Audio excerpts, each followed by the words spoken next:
Assalamualaikum warahmatullahi wabarakatuh.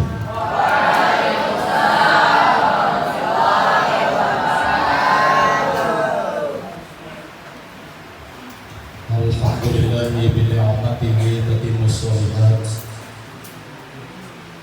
Wassalatu wassalamu ala sayyidina Muhammadin afdhalil makhluqat wa ala alihi wa ashabihi sadat.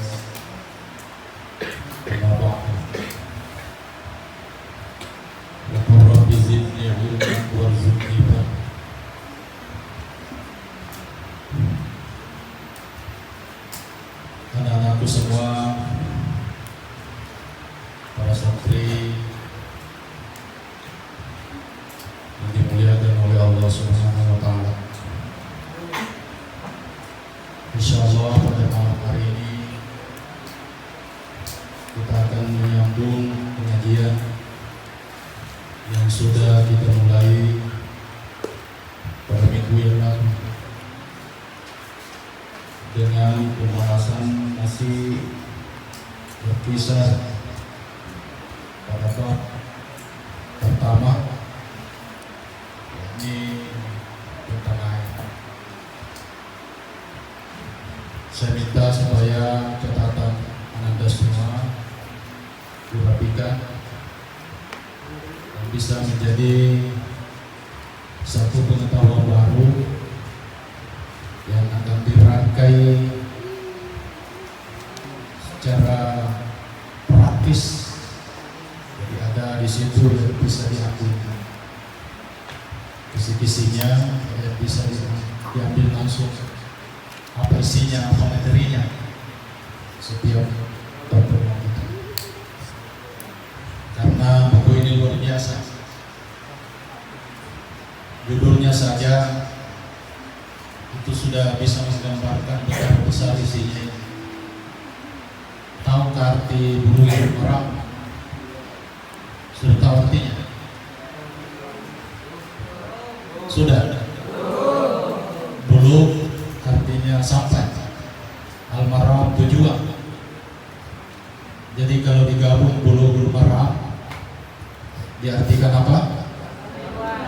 Sampai tujuan.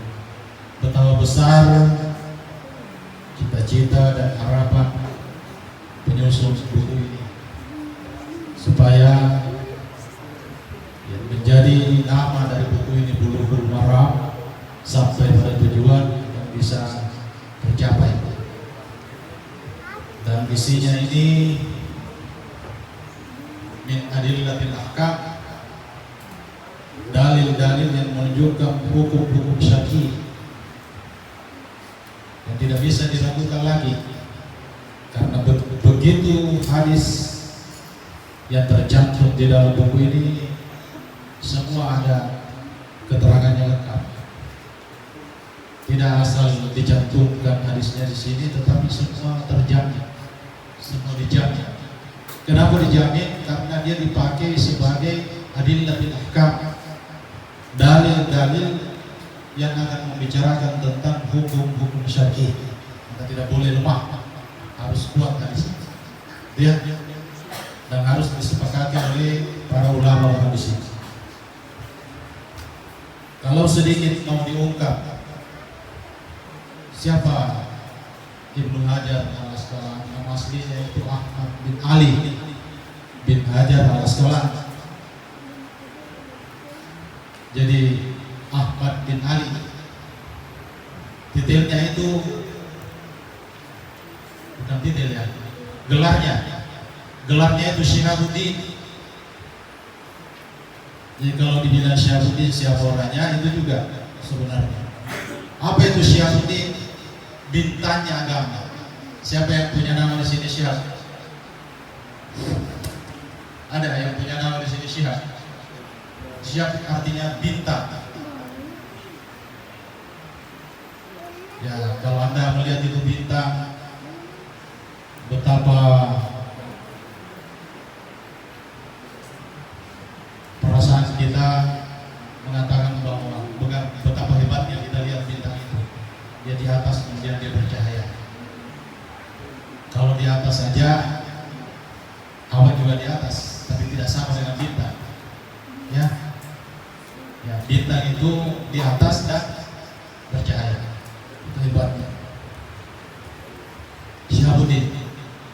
Dia ini salah seorang qadi, salah seorang hakim di Mesir, karena dia memang lahir di Mesir.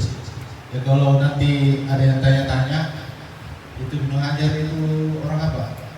Ya jawabannya orang Mesir, karena dia lahir di Mesir, dia wafat di Mesir. Kalau mau dicatat tahun berapa dia wafat? Wafatnya itu tahun 592 Hijriah.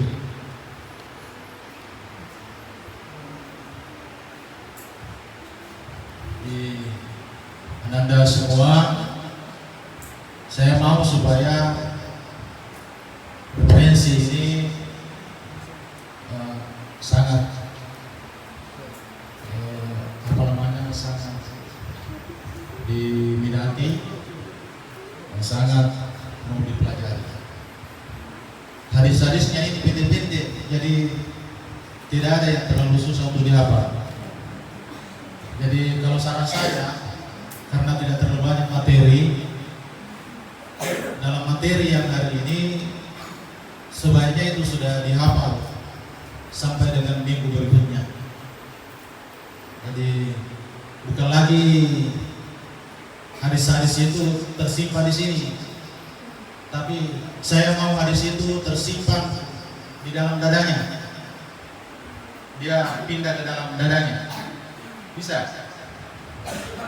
Bisa hadis-hadisnya ini pindah ke dalam dadanya.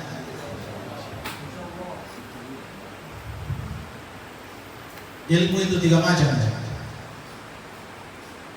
Al-ilmu bis-sudur. Ilmu itu yang pertama tingkatannya di dalam dada. Jadi siapa yang kuat untuk memindahkan ilmu itu ke dalam dada, berarti dia hebat. Ya, makanya orang-orang pesantren itu tidak perlu didorong macam-macam, inisiatif sendiri. Nah, gitu ya. Karena setiap waktu khairun jalisin fi zamani kitabun. Prinsipnya anak-anak pesantren itu khairun jalisin fi zamani kitabun. Sebaik-baik duduknya itu anak santri, dalam setiap waktu kitabun selalu ada buku di tangannya. Itu prinsip. Jadi tidak perlu dikasih perintah, tidak perlu programnya, tapi kita inisiatif sendiri. Ya, itu tingkatan pertama ilmu. Tingkatan kedua ilmu melalui hidayah dari para guru kita. Jadi sejauh bagaimana tadarruk seorang santri itu kepada gurunya, kepada kiainya, akan begitu juga mudahnya ilmu itu mengalir. Karena ilmu itu kalma, ilmu itu seperti air, dan air itu tidak mungkin lari ke atas, mesti lari turun, mesti dia mengalir turun ya. Jadi tadaruknya anak santri itu kepada ustaz, kiainya, itu akan mempermudah untuk mengalirnya ilmu masuk. Gitu ya. Itu tingkatan kedua. Tingkatan ketiganya itu ilmu ini yang sangat hebat. Ya, dari akhlak, dari kadar ketakwaan seseorang. Karena di dalam Al-Quran Allah sebutkan wattaqullaha wa yu'allimukumullah. Ada ya? Ayat begitu. Itu di akhir surah Al-Baqarah. Wattaqullaha wa yu'allimukumullah. Bertakwa kepada Allah dan Allah mengajarkan langsung ilmunya. Ini orang yang sangat hebat. Jadi ada orang yang tidak ada gurunya tapi banyak ilmunya. Kenapa bisa? Ada orang yang tidak ada guru hafalnya tapi dia hafal. Kenapa bisa? Bisa karena Allah yang langsung mengajarkan dia. Ya, itu tingkatan yang paling tinggi, yang paling dahsyat dari tingkatan ilmu itu. Jadi bertakwa, makanya akhlak itu sangat menjadi kekuatan, sangat menjadi alat bagi setiap diri santri itu untuk meraih ilmu, mencapai cita-cita. Itu ya Anda ya. Jadi semua orang-orang hebat begitu. Ya berakit ke hulu, berenang ke tepian. Berakit ke hulu, berenang ke tepian. Tidak ada itu orang yang dari pantai sini menyeberang ke sana langsung sampai di pantai sana, tidak. Ya harus punya cara. Bagaimana caranya menempuh arus yang demikian deras, tantangan yang begitu kuat, sehingga insya Allah bisa selamat. Dan malaikat di atas majelis ini senantiasa mendoakan kita. Ya yakin itu, terutama orang yang mahir Al-Quran.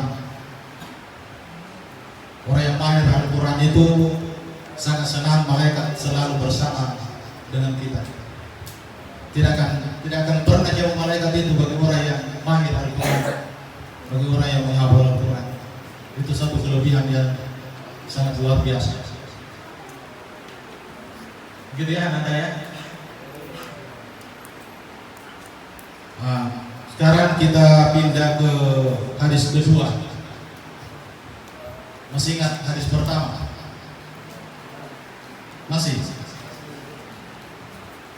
Hadis pertama itu khusus membicarakan tentang air laut. Masih ingat ikannya? Masih ingat disembelihnya? Ya, masih ingat apanya itu? Halal haramnya? Masih ingat? Ya, itu harus. Karena hadis pendek itu tapi isinya padat. Ya kalau saya tidak salah ada 5 faedahnya itu ya. Sudah catat semua. Ada 5 faedahnya itu, dan itulah isinya sebenarnya itu. Faedahnya itulah isinya. Jadi kalau mau berceramah sudah hafal hadisnya, terus terjemahkan, terus komentari itu faedah-faedahnya itu sudah luar biasa. Ya. Kita pindah di hadis kedua. Hadis kedua, An-Nabi Sa'id Al-Khudri.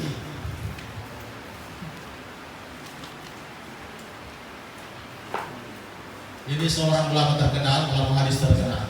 Jadi kalau ada hadis yang dilewati oleh Sa'id Al-Khudri, itu hampir bisa dipastikan bahwa hadisnya itu sahih. Tidak ada yang bisa tolak. Ya. Radhiyallahu anhu. Jadi kalau dibilang radhiyallahu anhu, itu sahabat terdekat Rasulullah. Itu sahabat terdekat.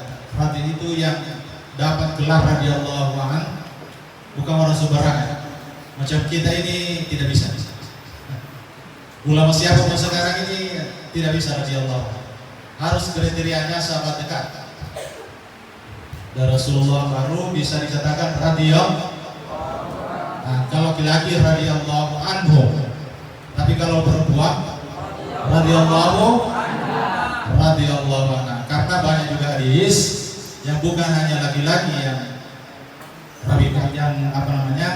yang keluarga yang syaratnya yang dibolehkan, tapi ya termasuk permaisuri Rasulullah yang bernama Aisyah. Itu sangat banyak sekali hadis-hadis yang dikeluarkan oleh beliau. Itu wajar ya, karena memang serupa dengan Rasul dan satu keluarga dengan Rasul. Matanya hadis, kalau saya bilang matanya itu isinya.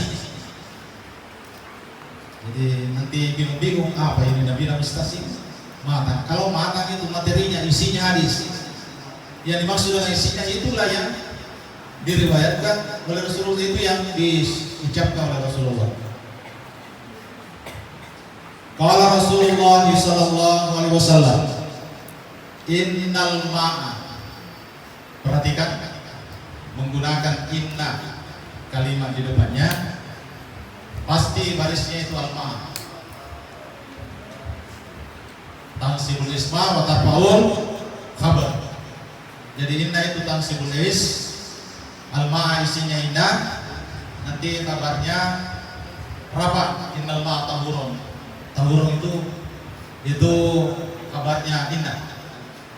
Kalau kita baca itu bukan sekedar baca, teliti dari kata per kata, dia masuk kata apa ini, terus apa yang dibutuhkan kata ini, ya kapan kata ini lengkap, kapan kata ini tidak lengkap, begitu ya.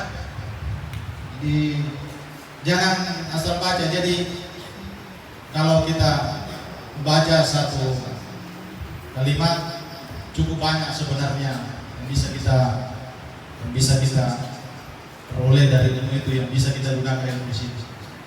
Innal ma'a tahur, sesungguhnya air, tolong dicatat, yang dimaksud dengan al-ma' di sini ada sumur,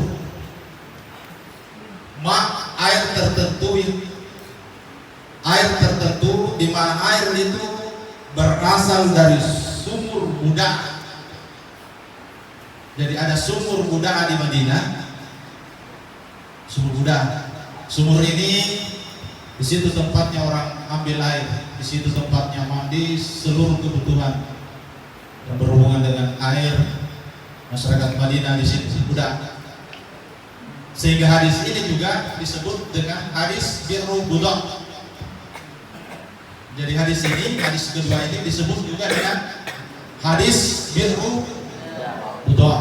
Birru itu sumur, budak itu namanya sumur. Ya.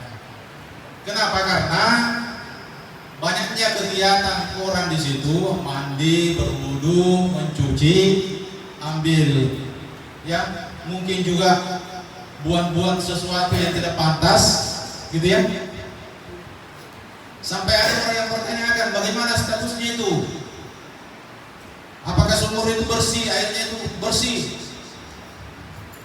Maka muncul jawaban, innal ma'a tahurun. Air itu suci dan mensucikan. Ya. Sambungannya hadis la yunajjisuhu syai'. Tidak najis karena ada sesuatu yang masuk.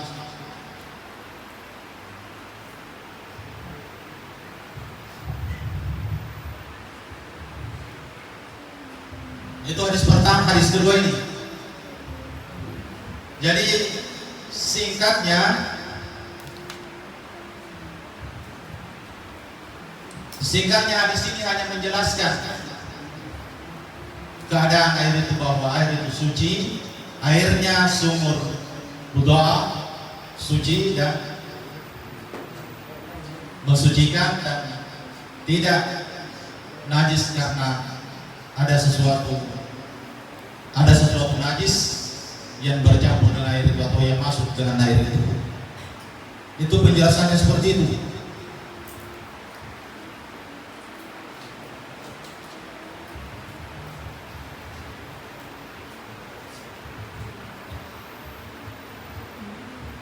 Lalu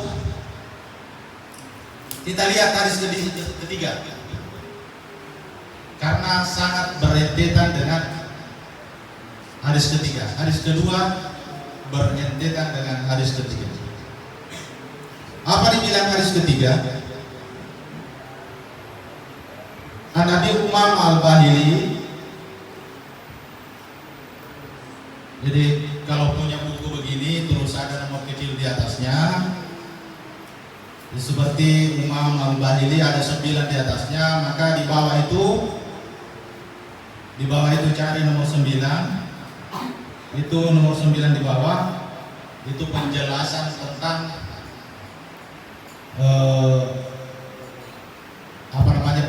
tentang keterangan namanya itu, siapa Habib Umam Al-Bahili. Itu ada di situ di bawah yang menjelaskan tentang lengkapnya nama itu. Radhiyallahu anhu. Jadi sama, radhiyallahu anhu. Qala Rasulullah sallallahu alaihi wasallam.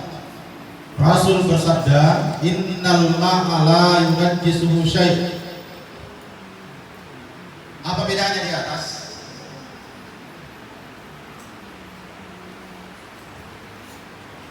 Kalau yang di atas itu innal ma'a tahurun, yang di bawah innal ma'a la yunajjisu syai'.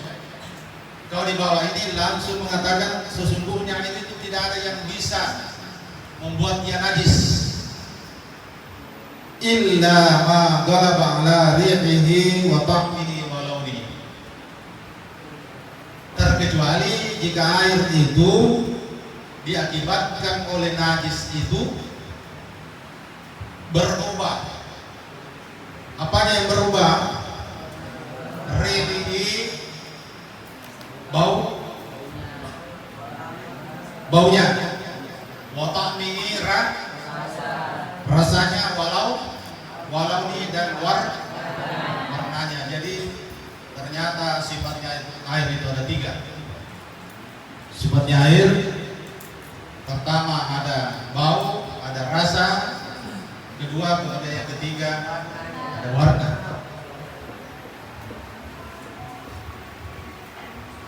Tapi sesungguhnya ada yang bilang ini illa ma ghalaba ala rihi wa ta'mi wa launihi,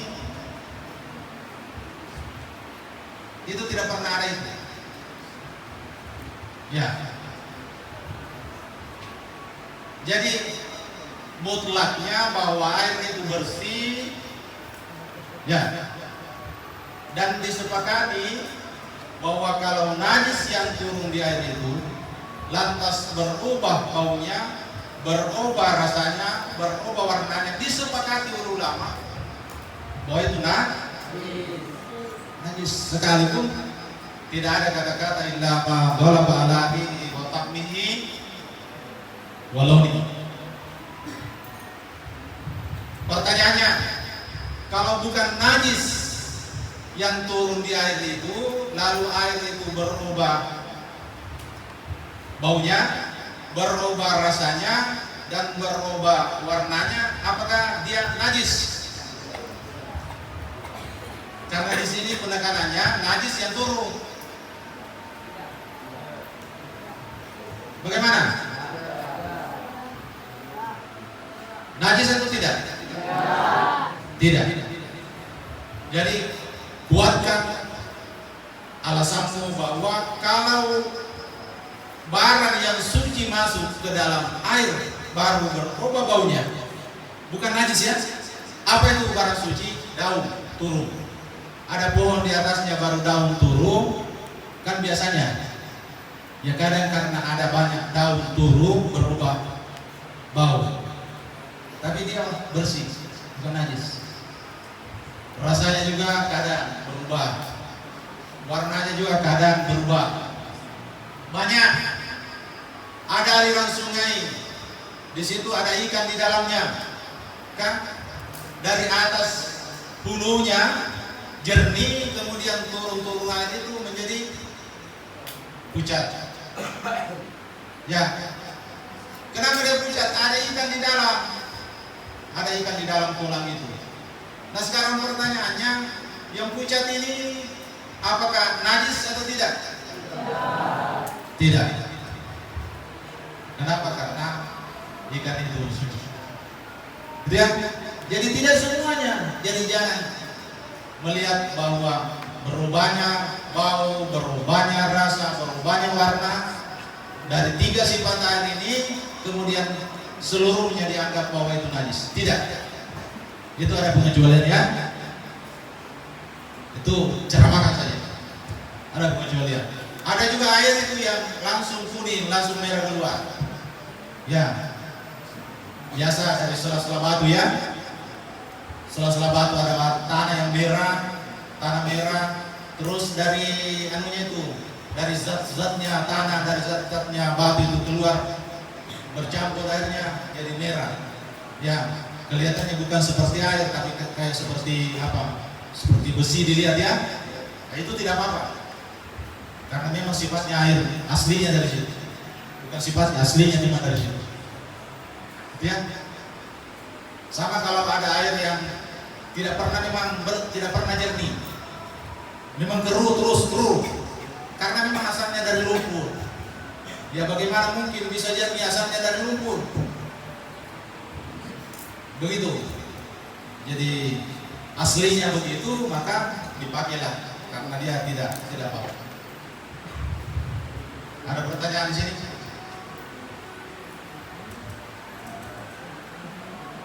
Ada pertanyaan?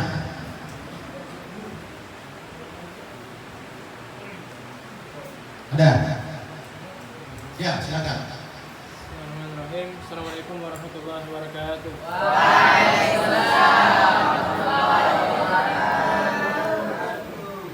Tapi Ustaz, yang ingin saya tanyakan tentang air hujan yang turun ke sawah di saat musim menanam padi. Tiba-tiba hujan, jadi airnya tertampung di sawah. Apakah itu bisa dipakai berwudu? Jadi ini kan tidak dijelaskan di sini mulai. Cuma ini pengetahuan tambahan. Jenis-jenis air. Nomor 1 air hujan. Catat ya. Nomor 2 air sumur. Nomor 3 air sungai. Nomor 4 mata air. Ya. Nomor 5 es. Es kemudian cair ya. Kemudian embung. Embung. Tahu embung? Ya. Gitu. Jenis-jenis air. Ya, jadi air hujan kalau dia turun terus di mana tempatnya jatuh air hujan itu jelas bukan lagi air hujan. Ya. Kalau turun di sawah, ya bukan lagi air hujan. Kalau turun di sawah, ya jelas air sawah. Nanti air hujan itu ketika ditada, kemudian ditampung di dalam satu wadah, baru dikenali bahwa ini air hujan. Air hujan itu bisa kemana-mana, bisa ke sumur, bisa ke sungai, bisa ke mata air, bisa kemana-mana. Makanya itu tadi, kalau mau diketahui pembagian jenis-jenis air, bukan pembagian jenis-jenis airnya, jenis-jenis air itu tadi yang saya sebutkan. Ada lagi satu yang saya belum sebutkan, air mani. Iya, itu bersih.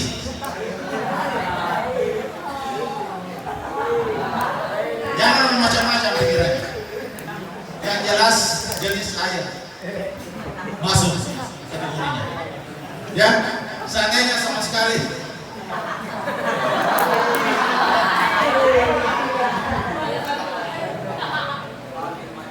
ya, gitu ya. Dari jenis air itu lain dari pembagian air ada 4. Tapi kalau disimpulkan air itu hanya 2. Ma nazala minas sama au nabata minal ardi. Kalau air itu disimpulkan cuma 2. Ma nazala minas sama, yang turun dari langit, wa ma nabata minal ardi, apa yang keluar dari bumi. Nah, kalau disimpulkan jadi cuma 2, dari atas, dari bawah. Tapi kalau mau disebutkan jenis-jenisnya seperti itu tadi. Sepaham? Ya. Jadi yang kita bahas ini termasuk pembagian air yang bisa suci dan bisa mensucikan. Karena ada nanti air yang suci tapi tidak bisa mensucikan. Ada. Apa itu? Yang suci dan tidak bisa mensucikan ialah air yang mustahmal.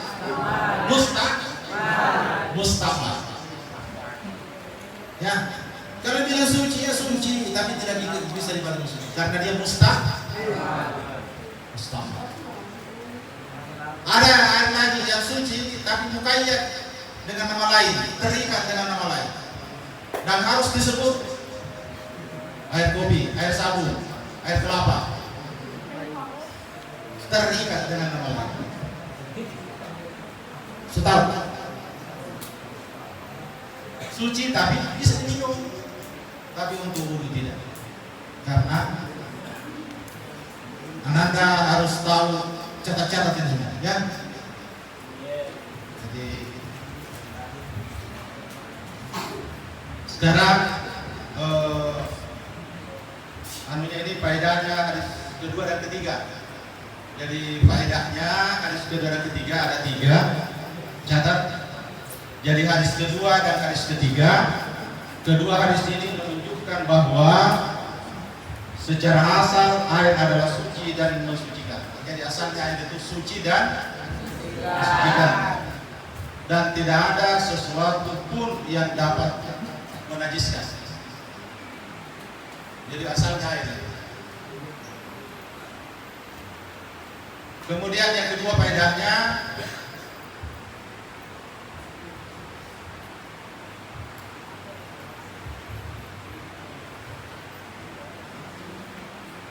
tadi sudah disebutkan air itu suci mensucikan dan tidak ada yang bisa menajiskan.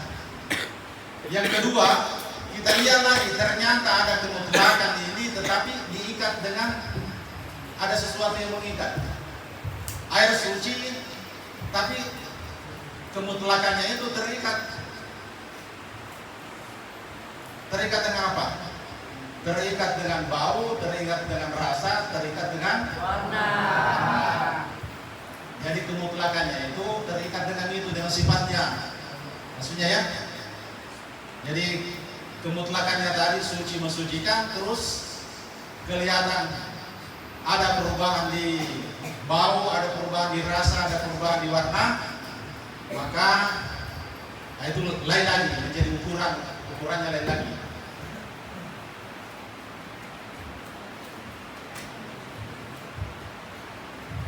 Nah, kemudian tadi saya katakan bahwa ulama sudah sepakat bahwa apabila air itu berubah warnanya, berubah baunya, berubah rasanya, maka ulama sepakat bahwa menjadikan air itu najis, dengan catatan bahwa air itu yang menjadikan berubah itu karena najis.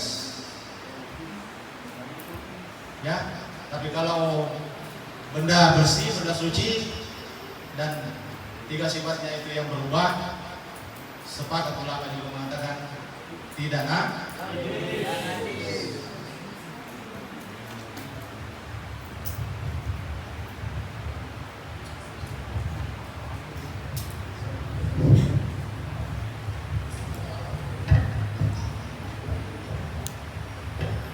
Ada yang bertanya?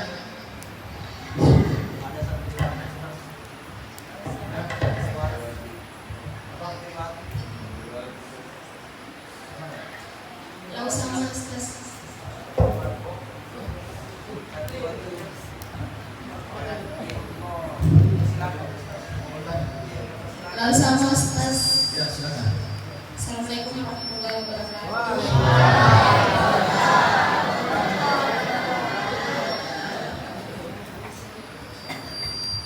Sebelumnya saya mau bertanya, Ustaz.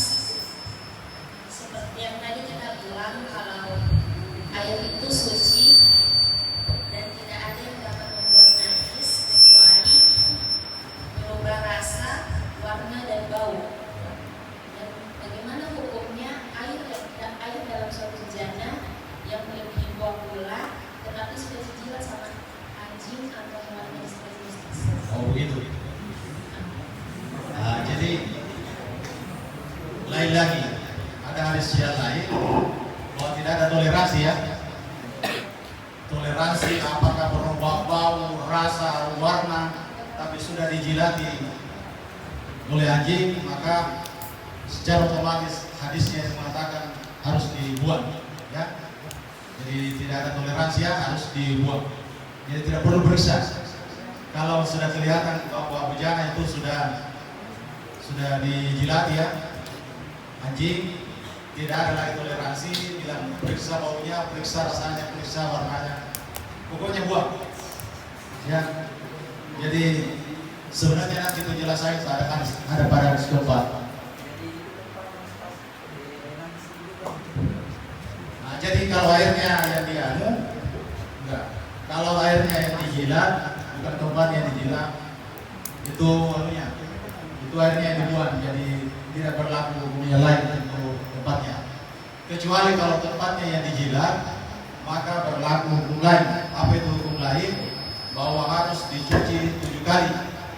Kemudian salah satu di antara 7 kali itu harus dengan tanah. Karena zat itu zat yang anjing yang melekat di situ tidak akan hilang tanpa dengan zat yang tanah. Kalau di tempatnya dijilat, tapi kalau airnya saja yang dijilat tidak berlaku hukum itu untuk tempat. Gitu ya? Gimana Anda di bawah? Dalam stres.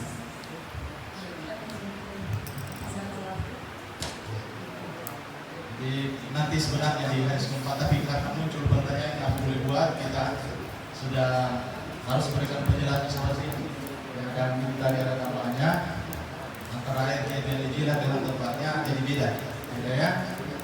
Kalau tempatnya dijilat karena ada air itu otomatis airnya berlaku juga hukum lain untuk tempatnya. Sepaham ini. Jadi insya Allah mudah-mudahan yang malam ini cukup menjadi referensi bagi Anda, bagi kita semua, supaya memudahkan kita nanti untuk menghafal ya, menghafal.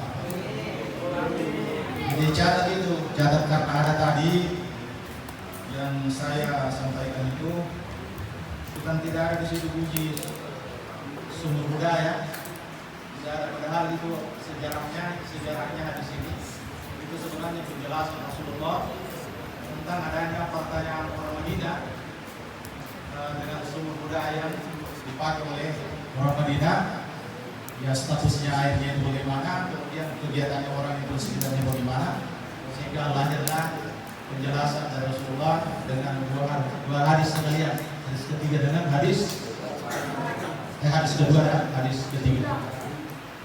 Insya Allah seperti itu. Ya mudah-mudahan sampai sini saja dulu ya. Sampai sini saja dulu. Mudah-mudahan yang kita bawakan pada malam hari ini akan menjadi pelengkap dari pengetahuan kita tentang air. Jadi kalau yang laut itu catatannya air laut. Kalau ini catatannya air tambah lagi tadi pertanyaannya itu jenis-jenis air. Jadi kasih kamu saja sama. Dengan ada lagi tadi pembagian air, lain jenis air, lain pembagian air. Air yang suci dan disucikan. Air tadi itu yang suci tapi tidak suci. Saya kira ini mudah-mudahan dari pelajaran kita, dari pengajian kita pada malam hari ini, insya Allah senantiasa menjadi kemudahan. Kita bisa mendekati hadis-hadis Rasulullah SAW. Kita simak baik-baik, kita hafal baik-baik. Jadi saya minta kalau menghafal hadis jangan dicampur adukan. Lihat siapa sanadnya, kemudian makannya, kemudian karena sekarang ini sudah mulai dimusabaqahkan hadis. Ya sudah. Ya sekarang ini bukan lagi intiki hasan. Musabaqah tilawah Al-Quran dan hadis. Jadi ada memang lomba menghafal hadis lengkap dari sanad, matan dan perawinya. Ya, ada. Ya, ada sudah ada di sini. Ada. Kemudian ada juga tingkatan menghafal 300 hadis, tapi makanya saja 300 ya. Kalau itu yang 100 hadis itu mulai dari sana ke atas sampai dengan perawinya. Tapi yang 300 itu langsung masanya. Tapi itu juga merepotkan. Karena riwayat hadis itu biasa menyebutkan. Jadi saya minta kalau menghafal hadis itu teliti. Jadi makanya tadi saya bilang apa bedanya hadis kedua dengan hadis ketiga. Kelihatannya mirip-mirip tetapi tidak sama. Karena ada satu kalimat di situ yang di hadis ketiga tidak terpakai, di hadis kedua terpakai. Innal ma'a tahur. Kalau di hadis ketiga langsung menjadi innal ma'a la yunajjisu syai'. Sekira itu Allah yang bersama kita. Mari kita sama-sama berdoa. A'udzubillahi minasyaitonir rajim. Bismillahirrahmanirrahim. Alhamdulillahirabbil alamin wassallallahu ala sayyidina Muhammad wa alihi wasallam.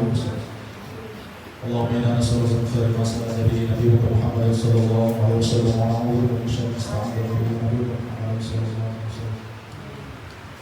Allahumma inna nas'aluka as-salamata wal 'afiyata fid dunya wad dunya. Allahumma rabbil asma'a tawwab wa rabbana la marja'a min jannati illa ilayka turidu amanna bi kitabika alladhi anzalna bi rasulika alladhi arsalna bi rahmatika ya arhamar rahimin. Rabbana atina fid dunya hasanah Assalamualaikum